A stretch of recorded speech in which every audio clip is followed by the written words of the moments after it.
नमस्कार दोस्तों, मेरा नाम है राजीव कोहली और आपका स्वागत है हमारे चैनल द गुरु पर। और आज इस ट्यूटोरियल में मैं आपको बताऊंगा कि किस तरह आप पावर पॉइंट में स्टिल इमेजेस का इस्तेमाल करके एक वॉक साइकिल बना सकते हैं।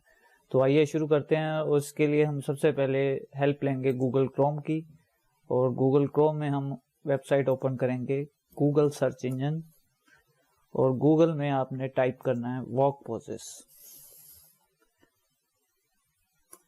हिट एंटर, और इसके बाद आप इमेजेस पे क्लिक कीजिए।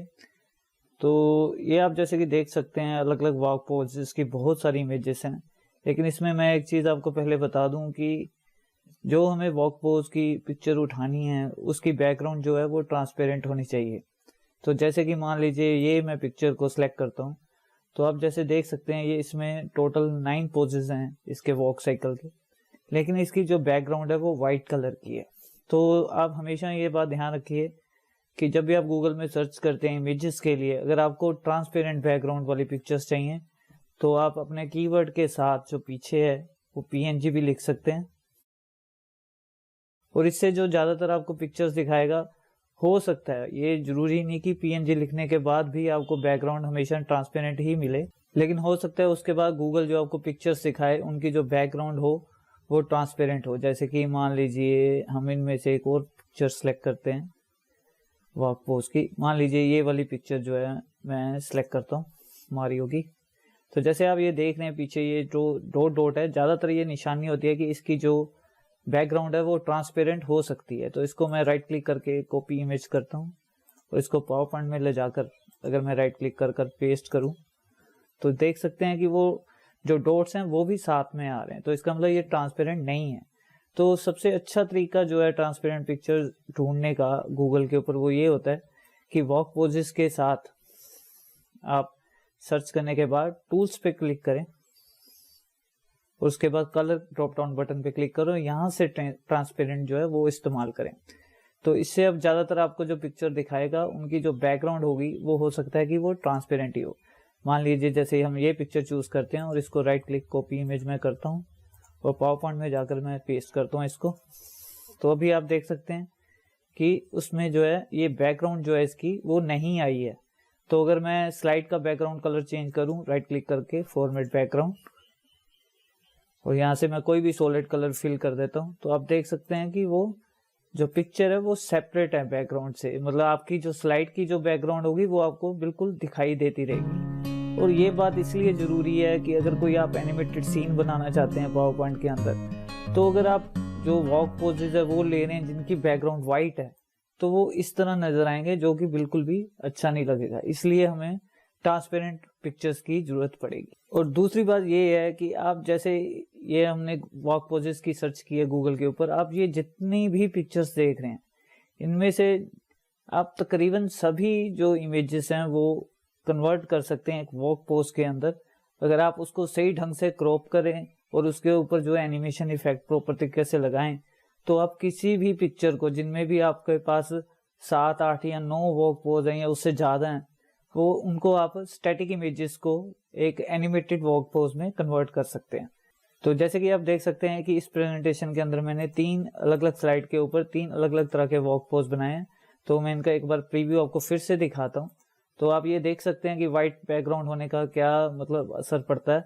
तो इसलिए हमें ट्रांसपेरेंट पिक्चर्स का इस्तेमाल करना चाहिए। ये फर्स्ट वॉक पोज है और उसके बाद ये सेकंड है, इसमें आपको एक फ्लिकरिंग जो है नजर आ रही है, और ये थर्ड वन है।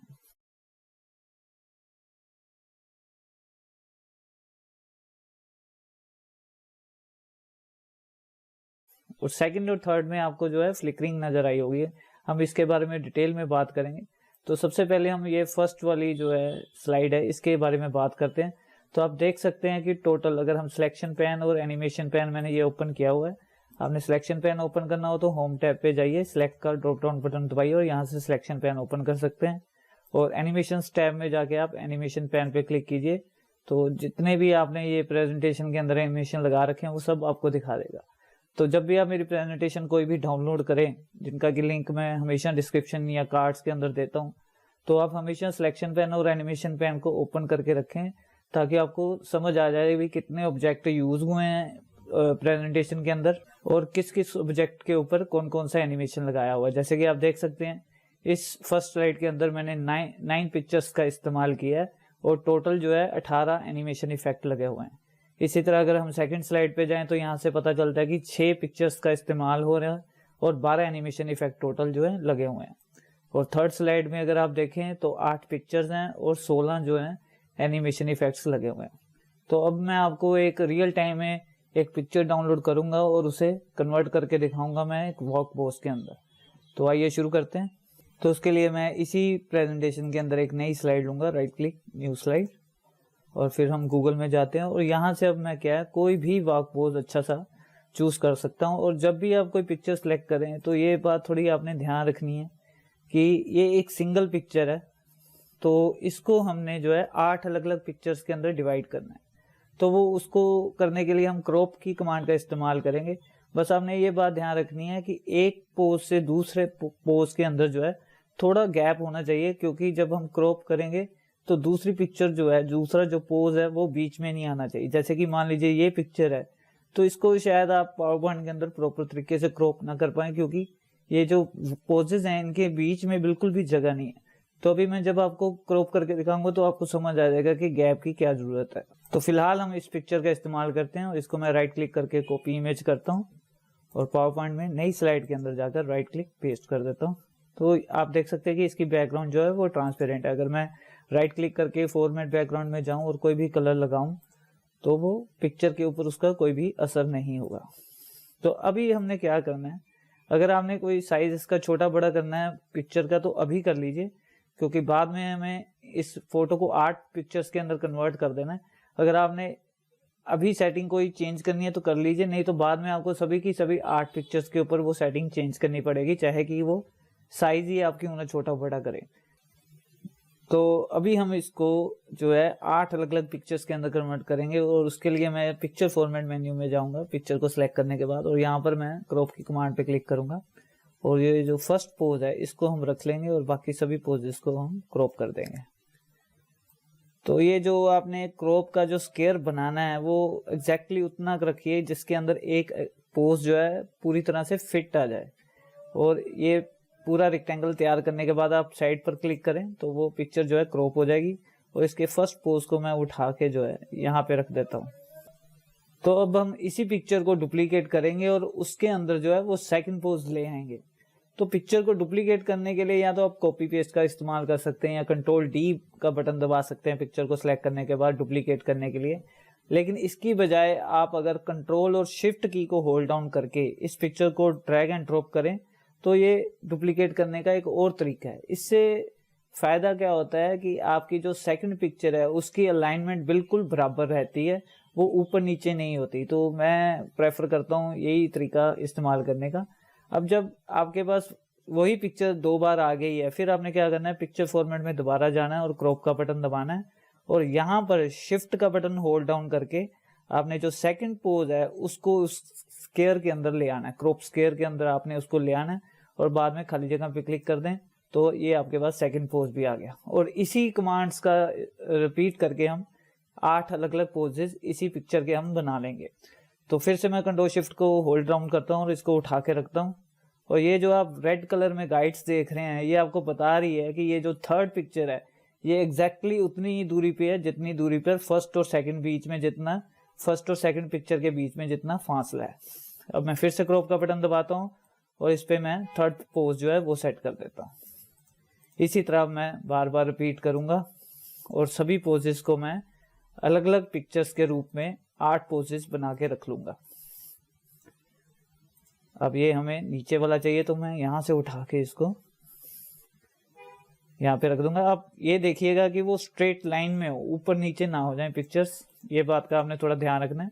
ये हमारे पास 5 पोज हो गए, ये 6वां पोज क्रॉप और इस पर मैं 6th जो पोज है उसको सेट करूंगा, फिर से क्रॉप और ये हमारा 7th पोज आ गया और अभी finally last pose, picture format crop और ये हमारा लास्ट पोज 8th पोज। तो अब इन 8 पिक्चर्स को वॉक पोज के अंदर कन्वर्ट करने के लिए हमें जो एनिमेशन इफेक्ट इस पे लगाना है वो है फ्लैश वंस। तो फ्लैश वंस के बारे में एक मैं आपको जानकारी बता दूं कि फ्लैश वंस जो है वो 2007 पावर पॉइंट के बाद अगले जो लेटर वर्जन थे उनमें अवेलेबल नहीं है। लेकिन इसका मतलब ये नहीं कि आप फ्लैश वंस इन वर्जन्स के अंदर जो है इस्तेमाल नहीं कर सकते। अगर आपके पास कोई भी एक प्रेजेंटेशन है जिसमें किसी भी एक ऑब्जेक्ट को फ्लैश वंस एनिमेशन इफेक्ट लगा हुआ है, तो आप एनिमेशन पेंटर का इस्तेमाल करके अपनी उस प्रेजेंटेशन से इस प्रेजेंटेशन के अंदर एनिमेशन इफेक्ट को कॉपी कर सकते हैं। जैसे कि एग्जांपल के रूप में इस वीडियो में जो मैंने ये प्रेजेंटेशन बनाई है, इसका डाउनलोड लिंक जो है मैंने डिस्क्रिप्शन में दिया हुआ है। आप ये प्रेजेंटेशन डाउनलोड कीजिए और इसमें जिस ऑब्जेक्ट को मैंने फ्लैश वंस लगाया होगा उसको सिलेक्ट कीजिए, एनिमेशन टैब में जाइए और फिर एनिमेशन पेंटर का बटन दबाकर आप उसको अपनी प्रेजेंटेशन के अंदर रिप्लिकेट कर लेंगे। ये मैं आपको अभी करके दिखाता हूँ और ये सबसे जरूरी स्टेप है। तो जैसे कि आप देख सकते हैं कि इस थर्ड स्लाइड के ऊपर ये जो करेक्टर है, ये पिक्चर जो है, इस पे फ्लैश वंस और मोशन पाथ दो एनिमेशन इफेक्ट लगे हुए हैं। तो मैंने इसको पिक्चर को सिलेक्ट किया, एनिमेशन पेंटर का बटन एक बार दबाया और फोर्थ स्लाइड पे गया और अपने ये फर्स्ट पोज के ऊपर मैंने क्लिक करके ये जो एनिमेशन है इसके ऊपर कॉपी पेस्ट कर दिया। तो ये इधर आप देख सकते हैं कि ये अप्लाई हो चुका हुआ है। और जब भी आप ऐसे पिक्चर्स वगैरह लगाते हैं तो ये एक बार ध्यान रखिए कि सिलेक्शन पैन के अंदर जो है अपने ऑब्जेक्ट्स को प्रॉपर तरीके से नाम दीजिए ताकि बाद में उनको आइडेंटिफाई करना आसान हो जाए। तो जैसे कि आप इस पर डबल क्लिक करके इजीली आप इनका रीनेम कर सकते हैं। फ्लैश वंस और एनिमेशन पेंटर की ज़्यादा जानकारी के लिए आप आर्टिकल पढ़ सकते हैं, मैंने उनका जो डिस्क्रिप्शन के अंदर लिंक दिया हुआ है। तो अभी जैसे कि हमारे पास ये फर्स्ट पोज रेडी हो गया, इसमें आपने देख सकते हैं कि फ्लैश वंस भी लगा हुआ है और मोशन पाथ भी लगा हुआ है। तो अब मैं इसी करेक्टर से ये जो दो एनिमेशन है इनको एनिमेशन पेंटर का इस्तेमाल करके बाकी सभी पोजेस के ऊपर अप्लाई कर दूंगा। तो अभी फर्स्ट पोज मैंने सिलेक्ट किया, एनिमेशन पेंटर को एक बार दबाया और अब मैं सेकंड पोज पे क्लिक कर देता हूँ तो सेम एनिमेशन इफेक्ट उसके ऊपर भी जो है रिप्लिकेट हो चुके हुए हैं। तो इसको थोड़ा जल्दी करने का भी एक तरीका है, लेकिन उससे पहले आप एक बार देखिए कि जैसे मैंने ये सेकंड पोज को सिलेक्ट किया, एनिमेशन पेंटर का बटन दबाया और जब मैं तीसरे पोज पे क्लिक करूंगा तो ये हमेशा आपको जो एनिमेशंस का एक प्रीव्यू दिखाता है और जब तक वो प्रीव्यू खत्म नहीं हो जाता आप दोबारा एनिमेशन पेंटर का इस्तेमाल नहीं कर पाते। तो ये देखिए अभी मैं क्लिक करूंगा तो ये इसका प्रीव्यू दिखाना शुरू कर देगा एनिमेशन का, वो आगे की तरफ बढ़ता हुआ फ्लैश करते हुए। तो मैं ये प्रीव्यू नहीं देखना चाहता, तो उसके लिए आप क्या कर सकते हैं, ये जो एनिमेशन टैब है इसमें ये फर्स्ट बटन लगा प्रीव्यू का ड्रॉप डाउन बटन, इस पे क्लिक कीजिए और ऑटो प्रीव्यू से टिक मार्क हटा दीजिए। और एक बात और है, एनिमेशन पेंटर अगर आपने बहुत सारे ऑब्जेक्ट पे एक साथ इस्तेमाल करना है, तो जैसे ये थर्ड पोज पे अभी इफेक्ट लगे हुए हैं, इनको मैंने बाकी 5 पोजेस के ऊपर रिप्लिकेट करना है। तो उसको जल्दी जल्दी करने के लिए आप क्या कर सकते हैं कि एनिमेशन पेंटर का बटन जो है 2 बार दबाएं, इससे ये बटन जो है लॉक हो जाएगा। उसके बाद आप कंटिन्यू क्लिक करते जाएं बाकी पोजेस पे, और आपने ऑटो प्रीव्यू बंद किया हुआ है इसलिए वो प्रीव्यू नहीं दिखाएगा और आप जल्दी से जल्दी जो है एनिमेशन को रिप्लिकेट कर सकते हैं। तो अभी मैं एस्केप का बटन दबाऊंगा इसको एनिमेशन पेंटर को बंद करने के लिए। अब जो है हमने जो चेंजेस करनी है वो फ्लैश वंस एनिमेशन इफेक्ट के साथ करनी है, मोशन पाथ के साथ हमने कुछ भी नहीं करना। तो मैं क्या चाहता हूं कि ये जो मोशन पाथ और फ्लैश वंस हैं ये सेपरेट हो जाएं एनिमेशन।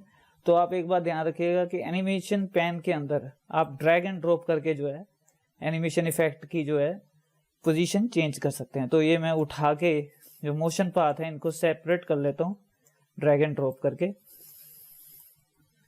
और एक बात और ध्यान रखने वाली है कि आप देख सकते हैं कि एनिमेशन पैन में जो है एनिमेशन इफेक्ट्स जो हैं वो असेंडिंग ऑर्डर में है और जो सिलेक्शन पैन में ऑब्जेक्ट हैं वो डिसेंडिंग ऑर्डर में है। तो ये बात आपने ध्यान रखनी है कि पिक्चर 1 जो है सबसे पीछे है, फिर पिक्चर 2 उसके ऊपर है, पिक्चर 3 उसके ऊपर है, इसी तरह आगे आगे। तो अब जो फ्लैश वंस के एनिमेशन इफेक्ट हैं, तो इसका फर्स्ट इफेक्ट मैं सिलेक्ट करता हूँ और शिफ्ट दबा के लास्ट इफेक्ट को सिलेक्ट करता हूँ और इसकी जो डिले टाइमिंग है सभी की फिलहाल मैं जो है 0 पे सेट कर देता हूँ सभी की। अभी होता गया फ्लैश वंस का मतलब क्या होता है कि जितनी भी आपने एनिमेशन इफेक्ट फ्लैश वंस की ड्यूरेशन लगाई है उसके 10वें भाग तक आपको ऑब्जेक्ट जो है स्क्रीन पे नजर आता है और फिर गायब हो जाता है। जैसे कि अगर आप फर्स्ट पिक्चर को देखें तो इसकी ड्यूरेशन जो है 0.80 सेकेंड है और जब ये स्क्रीन पे आएगा तो ये 0.08 सेकेंड के लिए नजर आएगा और फिर ये हाइड हो जाएगा। और अगर इस पे डबल क्लिक करके हम इसकी इफेक्ट प्रॉपर्टीज देखें तो इस इफेक्ट को जो मैं 10 बार रिपीट कर रहा हूँ, इसलिए ये आपको यहाँ पे 10 अलग अलग डब्बे नजर आ रहे हैं। और ड्यूरेशन इसकी मैंने रखी है 0.8 सेकेंड। तो जो ड्यूरेशन है वो 0.10 सेकेंड हम फ्लैश वंस पे ज्यादातर रखते हैं हर एक पोज के लिए। अब हमारे पास टोटल जो है 8 पोज हैं, तो उसके अकॉर्डिंगली क्या है, मैंने 0.80 रखी हुई है ड्यूरेशन हर एक फ्लैश वंस एनिमेशन इफेक्ट की। अगर आपके पास 10 पोज हैं तो आप 1 सेकेंड की ड्यूरेशन भी रख सकते हैं। अगर 9 पोज हैं आपके पास तो 0.90 की भी ड्यूरेशन रख सकते हैं। और ड्यूरेशन और डिले टाइमिंग के कारण ही जो है आपका जो वॉक पोज है वो रियलिस्टिक बनेगा, ये बात आप ध्यान रखिएगा। और मैं आपको ये अभी इसकी एक एग्जांपल भी दिखाऊंगा। तो फर्स्ट पिक्चर होगी हमारी 0.80 ड्यूरेशन है, सभी की ड्यूरेशन जो 0.80 है, और फर्स्ट में जो डिले टाइमिंग है वो 0 है। अभी हमने क्या करना है, बाकी सभी पोजेस के अंदर 0.10 सेकेंड की जो है डिले टाइमिंग ऐड करनी है, और वो मैं जल्दी से कर देता हूँ। ये सेकेंड पोज के लिए 0.10 डिले टाइमिंग, थर्ड पोज के लिए 0.20, फोर्थ पोज के लिए 0.30, फिफ्थ पोज के लिए 0.40, सिक्स्थ पोज के लिए 0.50, सेवंथ पोज के लिए 0.60 और लास्ट पोज के लिए जो है 0.70। तो अभी अगर मैं आपको इसका स्लाइड शो दिखाऊं फोर्थ स्लाइड का, तो आप देख सकते हैं फिलहाल जो है हमारा ये एनिमेशन जो है तैयार हो गया इस तरह का। तो अभी हमने क्या करना है, इन सभी वॉक पोजेस को एक जगह पे ले आना है। और जैसे कि आप देख रहे हैं कि मोशन पाथ लगा हुआ है, सभी पे एक जैसा मोशन पाथ है। ये आप रेड कलर में देख सकते हैं इनकी एंडिंग, लेकिन इनकी एंडिंग जो है थोड़ी थोड़ी आगे, जिस तरह से पिक्चर थोड़ी आगे आगे टकाकर लगाई हुई है, वैसे ही मोशन पाथ की जो एंडिंग हो रही है वो भी उसी तरह आगे आगे हो रही है। तो हम क्या करेंगे, इन सभी वॉक पोजेस को सिलेक्ट कर लेंगे। इसके लिए आप ऐसे भी इस्तेमाल कर सकते हैं कि एक स्क्वायर बना दें और उस स्क्वायर के अंदर जितनी चीजें आएंगी वो एक साथ सिलेक्ट हो जाएंगी। या फिर आप होम के अंदर जाइए, सिलेक्ट का ड्रॉप डाउन बटन दबाइए और सिलेक्ट ऑल का बटन दबाइए। फिर आप पिक्चर फॉर्मेट में जाइए, अलाइन ड्रॉप डाउन का बटन दबाइए और अलाइन सेंटर की कमांड चलाइए। इससे क्या है, सभी पोजेस एक ही जगह पर अलाइन हो जाएंगे सेंटर में। अभी सभी के सभी सिलेक्ट हैं तो मैं शिफ्ट दबा के इनको उठा के थोड़ा पीछे कर देता हूं। अभी आप मोशन पाथ की एंडिंग देखिए, सभी की बराबर हो चुकी हुई है। तो अब अगर मैं इसका स्लाइड शो देखूं तो ये इस तरह नजर आएगा। तो ये जो बीच में फ्लिकरिंग आ रही है ये इसलिए आ रही है कि वॉक पोजेस जो हैं हमारे पास टोटल वो थोड़े कम हैं। जितने ज्यादा आपके पास पोजेस होंगे उतनी ही रियलिस्टिक जो है आपकी वॉक पोज बनेगी। अभी जैसे कि मैं थर्ड स्लाइड पे जाता हूँ, यहाँ पे आपको मैं स्लाइड शो दिखाता हूँ इसका। तो जैसे कि आप देख सकते हैं इसमें भी फ्लिकरिंग आ रही है, लेकिन अगर मैं इसके सिर्फ जो फ्लैश वंस के एनिमेशन इफेक्ट हैं उनको मैं सिलेक्ट करूं अकेलों को, कंट्रोल का बटन दबाकर, नॉन कॉन्टिन्यू सिलेक्शन अगर आपने करनी हो तो कंट्रोल का बटन दबा सकते हैं, और कॉन्टिन्यू सिलेक्शन के लिए आप शिफ्ट का बटन होल्ड डाउन कर सकते हैं। अभी मैं एनिमेशन पैन में जाता हूं और इसकी ड्यूरेशन जो है 0.90 कर देता हूं। और अभी अगर हम इसका स्लाइड शो देखें तो भी आप देख सकते हैं वैसे फ्लिकरिंग कम हो गई है, लेकिन एक पोज कम होने के कारण, क्योंकि आपने ड्यूरेशन 0.90 रखी है और फ्रेम आपके पास जो पोजेस हैं वो 8 हैं, तो इसलिए थोड़ी सी बीच में जो है फ्लिकरिंग आती है। तो ये जैसे है इसमें सिर्फ 6 पोज है हमारे पास, तो इसमें जो है जो फ्लिकरिंग है वो थोड़ी ज्यादा है। तो ये बात ध्यान रखिए कि कम से कम 9 पोजेस तो आपके पास होने चाहिए। और ये जो मैंने वॉक पोज बनाया है वो इसलिए बनाया है, ये आपको दिखाने के लिए कि इस तरह की पिक्चर, ये तो हम रेडीमेड पिक्चर उठा रहे हैं गूगल से, आप इस तरह की जो पिक्चर्स हैं वो खुद भी ड्रॉ कर सकते हैं शेप टूल का इस्तेमाल करके।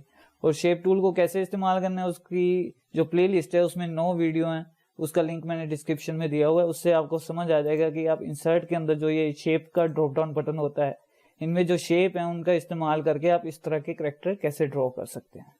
और फाइनली मैं आपको ये चीज बताना चाहता हूँ कि जैसे मान लीजिए आपके पास जो पोजेज हैं उनमें जो है बैकग्राउंड है, तो आप पिक्चर फॉर्मेट के अंदर एक टूल होता है रिमूव बैकग्राउंड, इसका इस्तेमाल करके आप जो है बैकग्राउंड कलर हटा भी सकते हैं इसकी। तो मान लीजिए कोई आपने पिक्चर उठाई है उसमें बैकग्राउंड भी है, जैसे कि इसके व्हाइट बैकग्राउंड लगी हुई है पीछे, तो आप ये बैकग्राउंड हटा सकते हैं पावर पॉइंट में, पर ये इतना कामयाब होगा तरीका कि नहीं होगा, ये डिपेंड करता है कि बैकग्राउंड कलर किस तरह का था। अभी ये सिंपल व्हाइट कलर इसमें लगा हुआ है, तो आप पिक्चर फॉर्मेट में जाइए और रिमूव बैकग्राउंड का बटन दबाइए। तो ये जितना भी आपको मैजेंटा कलर में हिस्सा दिखा रहा है, अब ये वाला ये सब रिमूव हो जाएगा और ये जो करेक्टर है इसका इतना हिस्सा नजर आएगा जिसमें आप देख सकते हैं कि व्हाइट कलर अभी नहीं दिखा रहा, लेकिन इसके जो बाल हैं ये भी रिमूव हो जाएंगे क्योंकि इनका कलर भी आप देख सकते हैं कि चेंज हुआ हुआ ऊपर वाले बालों का। तो ये marks area to keep and marks area to remove का इस्तेमाल करके आप उन चीजों पे निशानी लगा सकते हैं जो आप रखना या हटाना चाहते हैं।